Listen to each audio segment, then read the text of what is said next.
ओम साई राम। श्री सच्चिदानंद सद्गुरु साईनाथ महाराज की जय।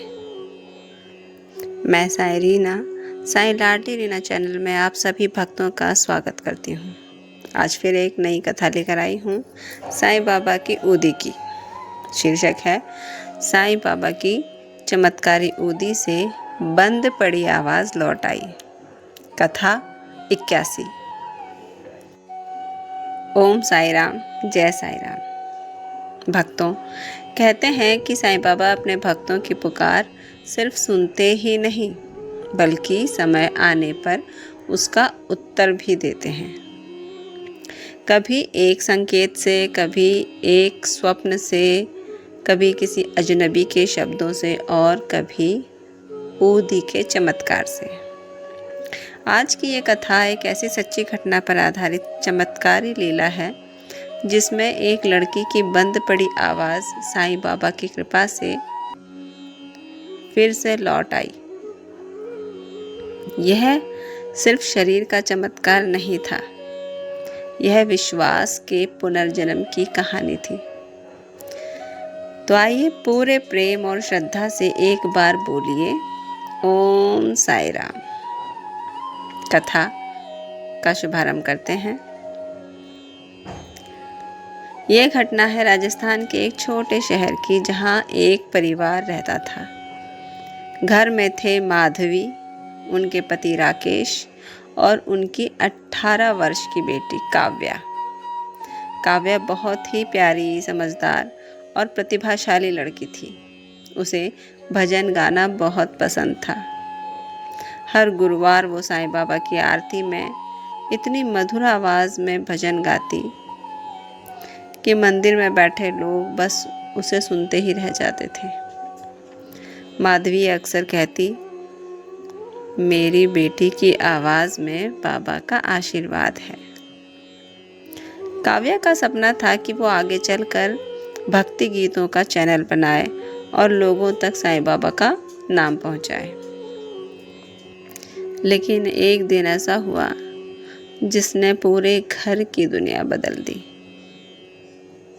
एक शाम मंदिर से लौटने के बाद काव्या ने कहा, मम्मी, गले में थोड़ा सा दर्द सा हो रहा है। सबको लगा शायद ज़्यादा गाने से गला बैठ गया हो, तो हल्दी वाला दूध दिया गया उसे, गर्म पानी दिया गया, परंतु कई दिन हो गए उसे आराम नहीं हुआ। अगले दिन काव्या की आवाज़ बहुत भारी सी होने लगी और तीसरे दिन वो फुसफुसाकर बोलने लगी। और फिर एक सुबह उसकी आवाज़ लगभग पूरी तरह से चली गई। वह मुंह खोलती लेकिन शब्द बाहर नहीं निकल रहे थे। माधवी घबरा गई। राकेश तुरंत डॉक्टर के पास गए। डॉक्टर ने कहा, शायद वोकल कॉर्ड्स में सूजन है, दवाइयाँ देंगे, आराम हो जाएगा। परंतु दवाइयों से भी कोई खास फर्क नहीं पड़ा। कई दिनों तक उसने दवाइयाँ खाई। 1 हफ्ता हो गया, 2 हफ्ते हो गए, 3 हफ्ते भी हो गए, लेकिन काव्या की आवाज़ वैसी की वैसी ही रही। अब घर में चिंता बढ़ चुकी थी। सभी का मन टूटता जा रहा था। काव्या बाहर से तो चुप थी, लेकिन अंदर से वो टूटती जा रही थी। जिस लड़की की पहचान ही उसकी मधुर आवाज़ थी, जो भजन गाकर साईं बाबा से जुड़ती थी, अब वो लड़की अपनी बात भी ठीक से नहीं कह पा रही थी। वो आईने के सामने खड़ी होकर बार बार बोलने की कोशिश करती, लेकिन आवाज़ बस गले में ही अटक जाती। एक दिन उसने रोते रोते कॉपी में लिखा, अगर मेरी आवाज़ वापस नहीं आई तो मैं जीते जी अधूरी रह जाऊंगी। यह पढ़कर माधवी की आंखों से आंसू की धारा बहने लगी। वो बेटी को सीने से लगाकर बस रोती ही रही।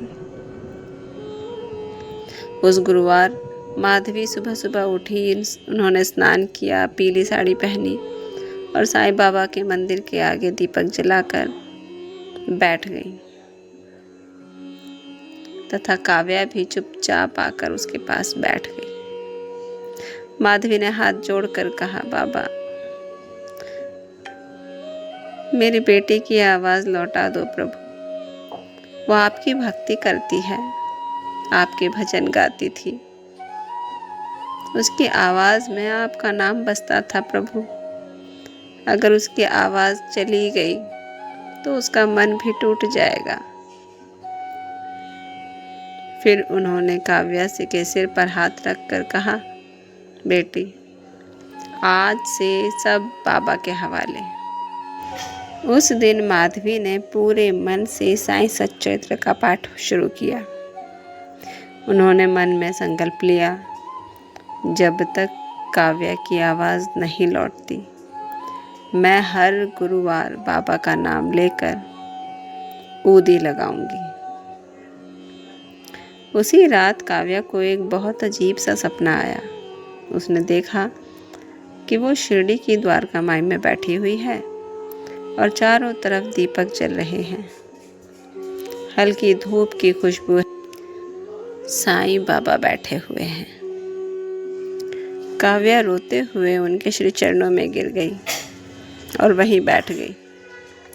वो बाबा से बोलना तो बहुत कुछ चाहती थी, लेकिन सपने में भी उसकी आवाज़ नहीं निकली। तभी बाबा बहुत प्यार से उसके गले पर हाथ रखते हुए कहते हैं, तू मेरा नाम गाती थी, तेरी आवाज़ मैं वापस करूँगा, तू डर मत। फिर बाबा अपने पास रखी हुई ऊदी उठाते हैं और उसके गले पर लगा देते हैं। काव्या रोते रोते उनकी तरफ देखती है। तभी बाबा मुस्कुरा कर कहते हैं, अगले गुरुवार आरती में आ जाना। और तभी सपना टूट जाता है। काव्या पसीने में भीगी हुई उठ बैठी और उसकी आंखों में आंसू थे। उसने तुरंत अपनी माँ को जगाया और इशारों से सपने की पूरी बात बताई। माधवी की आंखें भर आई। उन्हें लगा अब बाबा की कृपा शुरू हो चुकी है। अगले दिन माधवी ने शिरडी से लाई हुई पुरानी ऊदी की डिब्बी निकाली। बहुत ही श्रद्धा से उन्होंने वो ऊदी काव्या के गले पर लगाई और कहा, ओम साई राम। काव्या ने भी आंखें बंद कर ली। उस दिन से हर सुबह हर रात उसी श्रद्धा से ऊदी लगाई जाने लगी। 3 दिन तक कोई खास बदलाव नहीं दिखा, लेकिन चौथे दिन जब माधवी ने पूछा, बेटी पानी पिएगी, तो काव्या के मुंह से अचानक ही बहुत हल्की सी आवाज़ निकली, हाँ।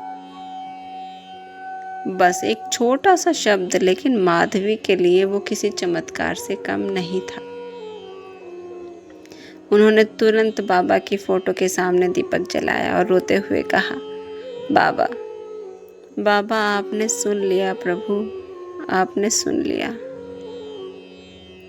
फिर आया अगला गुरुवार, जिसका संकेत बाबा ने सपने में दिया था, गीत गाने के लिए, जो काव्या पहले गाया करती थी। काव्या की आंखों से आंसू बहने लगे। वो धीरे धीरे अपने होठों से उसी भजन के साथ साथ अपने आप गुनगुनाने लगी, आरती के शब्द दोहराने लगी। पहले आवाज़ बहुत हल्की थी, फिर थोड़ी साफ हुई और कुछ ही पलों में उसकी आवाज़ लौटने लगी। माधवी ने आश्चर्य से उसकी तरफ देखा। काव्या अब धीरे धीरे आरती गा रही थी। पूरे मंदिर में लोग हैरान होकर उसे देखने लगे। पुजारी जी ने भी मुस्कुराकर कहा, सब बाबा की कृपा है। बाबा की कृपा हो गई बेटी। माधवी फूट फूट कर रोने लगी। काव्या ने पहली बार साफ आवाज में कहा, ओम साई राम। उस एक वाक्य ने पूरे परिवार की दुनिया बदल दी। धीरे धीरे अगले कुछ दिनों में काव्या की आवाज पूरी तरह साफ हो गई। डॉक्टर भी हैरान थे कि ये कैसे हो गया। सभी डॉक्टर अचंभित थे। उन्होंने कहा, रिकवरी इतनी जल्दी कैसे हो सकती है, और इस तरह ये बहुत कम देखने को मिलता है।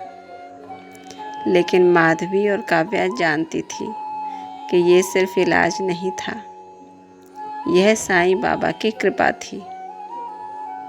कुछ समय बाद काव्या ने फिर से गुरुवार की आरती में भजन गाना शुरू कर दिया। इस बार उसकी आवाज में पहले से भी अधिक भाव था। अब वह सिर्फ गा नहीं रही थी, वह अब बाबा का अनुभव गा रही थी। ओम साई राम। भक्तों, साईं बाबा की कृपा सिर्फ बड़े बड़े चमत्कारों में नहीं, बल्कि टूटे हुए मन को फिर से जोड़ देने में भी होती है।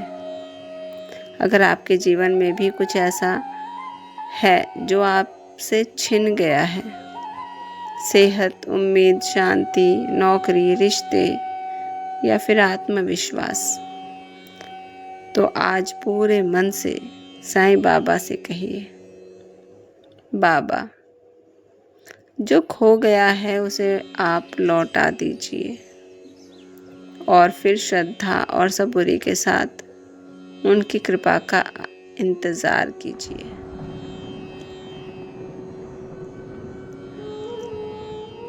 क्योंकि